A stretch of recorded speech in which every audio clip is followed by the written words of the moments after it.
ஒரு ஆர்கனைசேஷன்ல அக்கௌண்டன்டா ஒர்க் பண்ணிக்கிட்டு இருக்கவங்க அல்லது அந்த ஆர்கனைசேஷனுடைய அக்கௌண்ட்ஸை டேட்டா என்ட்ரி ஒர்க் எடுத்து ரெக்கார்ட் பண்ணி கொடுத்துக்கிட்டு இருக்கவங்க அல்லது ஒரு பர்டிகுலர் ஆர்கனைசேஷனுக்கு ஜிஎஸ்டி ரிட்டர்ன் ஃபைலிங் பண்ணி கொடுக்கக்கூடிய ஒரு கன்சல்டன்ட், டிடிஎஸ் ரிட்டர்ன் மட்டும் ஃபைல் பண்ணி கொடுக்கக்கூடிய ஒரு கன்சல்டன்ட், யாராக இருந்தாலும் சரி, இப்ப உள்ள சிச்சுவேஷன்ல இந்த காலகட்டத்துல கண்டிப்பா TDS as well as GST இது ரெண்டையுமே ஒரு சேர தெரிஞ்சுக்கிற வேண்டிய கட்டாயம் அப்படிங்கிறது எல்லாருக்குமே இருக்கு.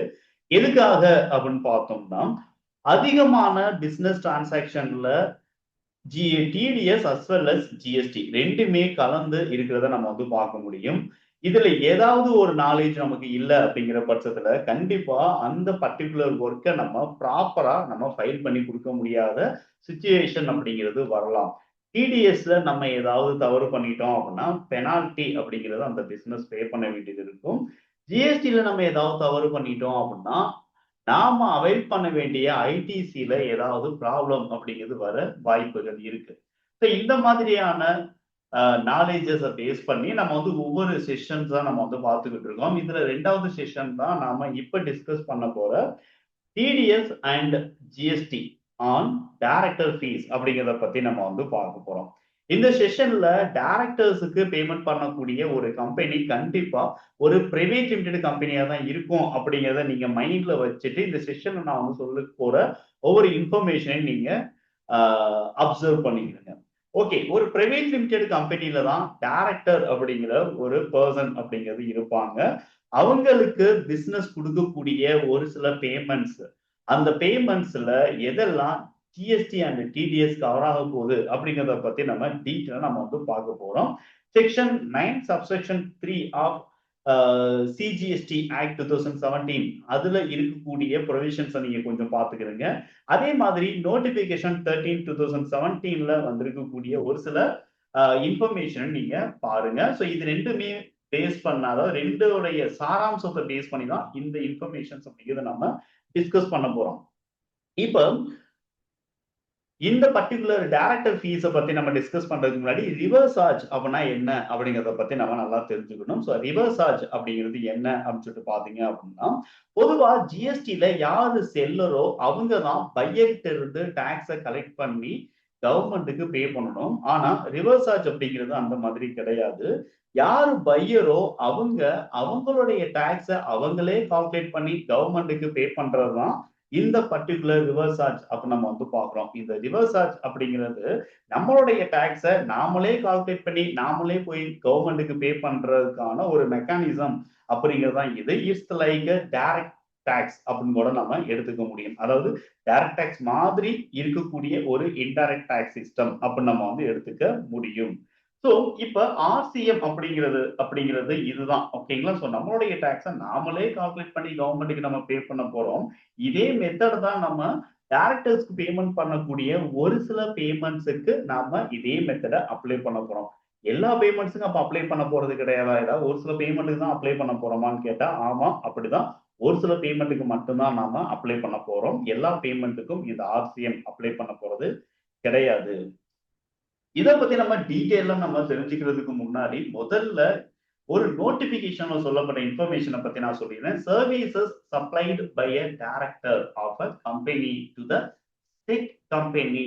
ஒரு கம்பெனிக்கு அல்லது ஒரு டைரக்டர் அப்பாயிண்ட் பண்ணப்பட்டிருக்கக்கூடிய ஒரு கம்பெனிக்கு அந்த டைரக்டர் ஒரு சர்வீசஸ் சப்ளை பண்றாரு அப்படிங்கிற பட்சத்துல அங்க ஆர்சிஎம் அப்படிங்கிறது கண்டிப்பா அந்த பர்டிகுலர் சர்வீசஸ்க்கு அப்ளை பண்ண வேண்டிய கட்டாயம் அப்படிங்கிறது இருக்கு. ஆனாலும் எல்லா சப்ளைடு சர்வீசஸ்க்கும் அப்ளை பண்ணணுமான்னு கேட்டா இல்ல.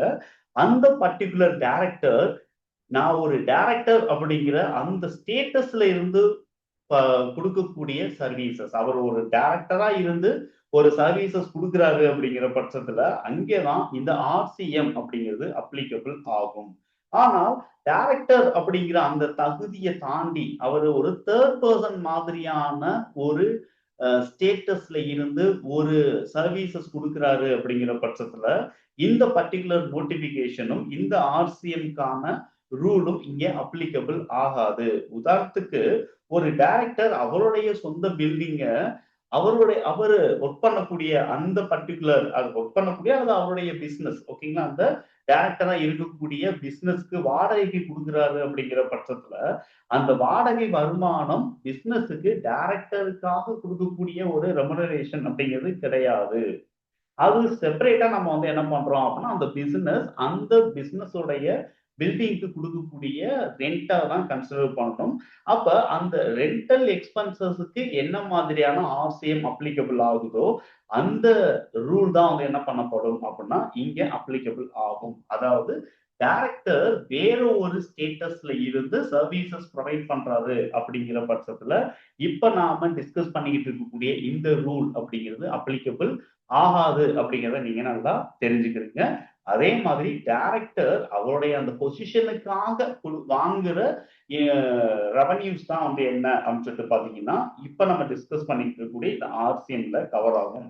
இது எல்லாமே கொஞ்சம் அட்வான்ஸ்டு இன்ஃபர்மேஷன். இதே மாதிரி அதிகமான அட்வான்ஸ்டு இன்ஃபர்மேஷன்ஸ் இருக்கக்கூடிய வீடியோ டுட்டோரியல்ஸ் உங்களுக்கு தேவைப்படுது அப்படிங்கிற பட்சத்துல நம்மளுடைய சேனல்ல இருந்து நீங்க ரிசீவ் பண்ணிக்கலாம். ஒவ்வொரு இன்ஃபர்மேஷனையும் ஸ்டெப் பை ஸ்டெப் நாங்க உங்களுக்கு எக்ஸ்பிளைன் பண்ணியிருக்கோம்.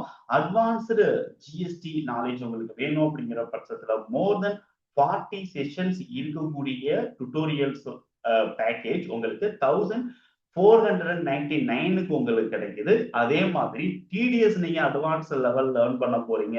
மோர் தென் 23 செஷன்ஸ் வரைக்கும் உங்களுக்கு இருக்கக்கூடிய பேக்கேஜ் உங்களுக்கு ரூபீஸ் 999க்கு மட்டும், அதாவது லெஸ் தென் 1000க்கே நீங்க வந்து ரிசீவ் பண்ணிக்க முடியும். அப்ப இதோடைய டோட்டல் பிரைஸ் உங்களுக்கு மோர் தென் 2500 அப்ப நம்மளுக்கு இருக்கு. ஸோ 2500 ஒர்த்தபிள் இந்த பேக்கேஜ நீங்க காம்போ ஆஃபர்ல நீங்க வாங்குறீங்க அப்படின்னா 1999 ருபீஸ்க்கு நீங்க ரிசீவ் பண்ணிக்கலாம். இந்த பேக்கேஜ் உங்களுக்கு வேணும் அப்படிங்கிற பட்சத்துல டெஸ்கிரிப்ஷன்ல இருக்கக்கூடிய ஃபார்ம் நீங்க ஃபில் பண்ணுங்க. எங்களுடைய என்கொயரி டிபார்ட்மெண்ட்ல இருந்து உங்களுக்கு கால் பண்ணுவாங்க. இந்த பேக்கேஜ் உங்களுக்கு கன்ஃபார்ம் பண்ணுவாங்க. வாங்க நம்ம இந்த சாப்டரை கண்டினியூஸா நம்ம வாட்ச் பண்ணலாம்.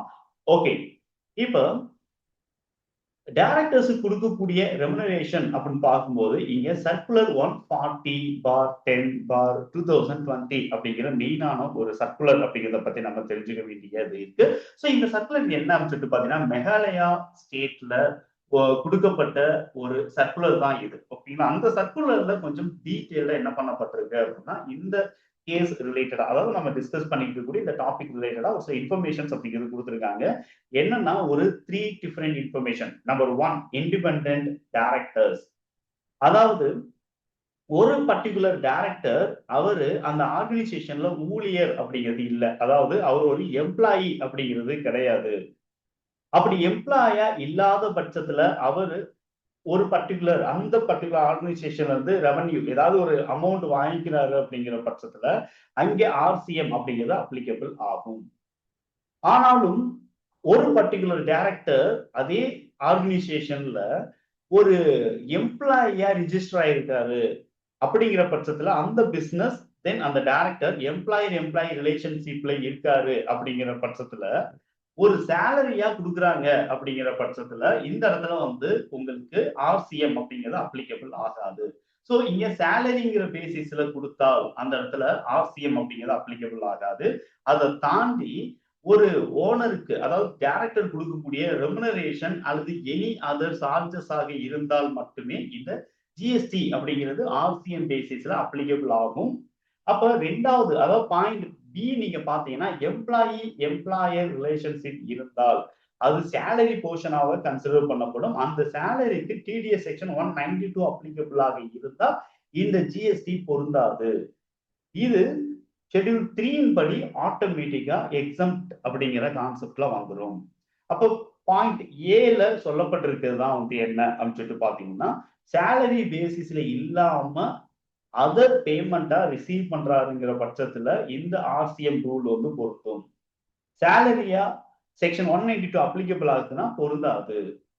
எம்ப்ளாயி டைரக்டர்ஸ் அப்படிங்கிற பேசிஸ்ல எனி அதர் ஃபீஸஸ், அதாவது டைரக்டர் சம்பளம் அப்படிங்கிறது இல்லாம தனியா fees, consultancy fees, sitting fees, so இந்த மாதிரி ஒரு சில சார்ஜஸ் ஒரு பிசினஸ் அந்த டைரக்டர் கொடுக்குறாங்க.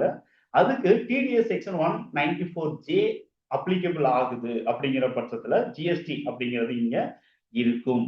அந்த ஜிஎஸ்டிக்கு ஆர்சிஎம் பேசிஸ்ல டாக்ஸை கால்குலேட் பண்ணி கட்ட வேண்டிய கட்டாயம் அப்படிங்கிறது இருக்கு.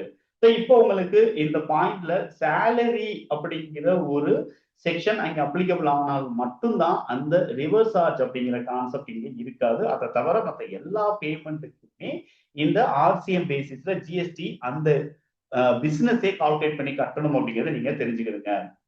ஸோ இதை பேஸ் பண்ணி நம்ம அடுத்து நம்ம தெரிஞ்சுக்க போறது என்ன அப்படின்னு சொல்லிட்டு பாத்தீங்க அப்படின்னா, தனிப்பட்ட முறையில ஏதாவது சேவை வழங்குறாரு, தனிப்பட்ட முறையில ஏதாவது சர்வீசஸ் கொடுக்குறாரு அப்படிங்கிற பட்சத்துல கண்டிப்பா இந்த ஆர்சிஎம் அப்படிங்கிறது பொருந்தாது.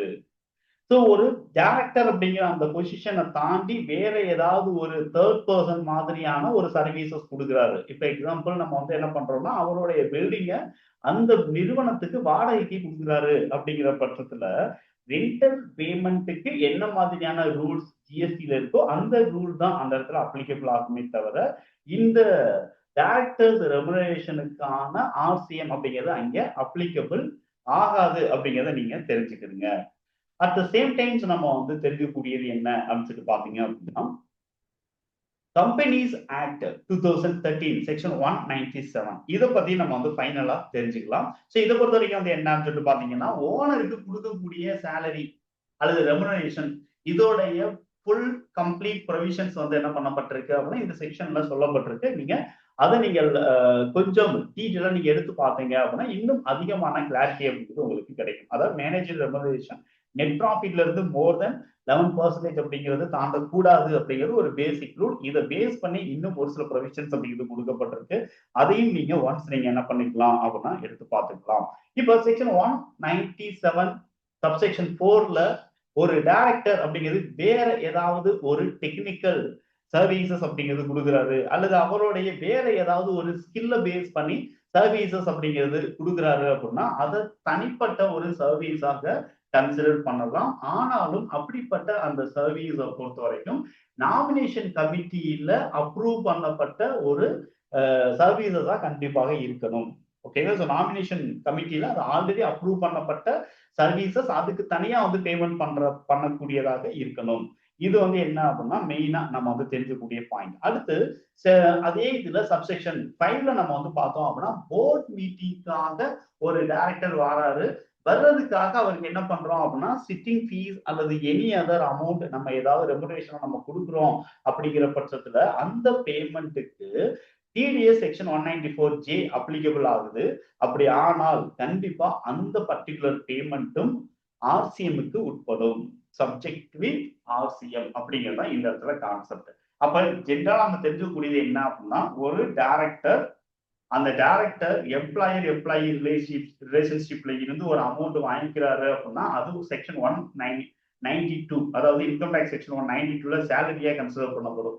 அது இல்லாம வேற எந்த ஒரு பேமெண்ட் அவர் ரிசீவ் பண்ணியிருந்தாலும் அதாவது டைரக்டர் அப்படிங்கிற அந்த பொசிஷனுக்கான ஒரு வருமானமா அந்த பிசினஸ்ல இருந்து ரிசீவ் பண்றாரு அப்படின்னா கண்டிப்பா இங்க ஆர்சிஎம் அப்படிங்கிறது அப்ளிகபிள் ஆகும் அப்படிங்கிறத நீங்க தெரிஞ்சுக்கிடுங்க.